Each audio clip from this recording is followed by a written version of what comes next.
ब्रह्ममुरारिसुरार्चितलिङ्गं निर्मलभासितशोभितलिङ्गम्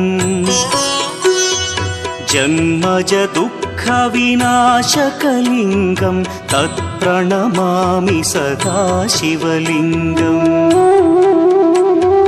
देवमुनिप्रवरार्चितलिङ्गं कामदहन करुणाकरलिङ्गम्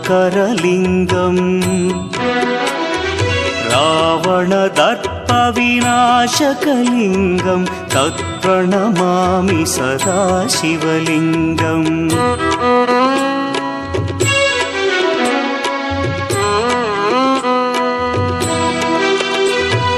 सर्वसुगन्धसुलेपितलिङ्गं बुद्धिविवर्धनकारणलिङ्गं सिद्धसुरासुरवन्द्यलिङ्गम्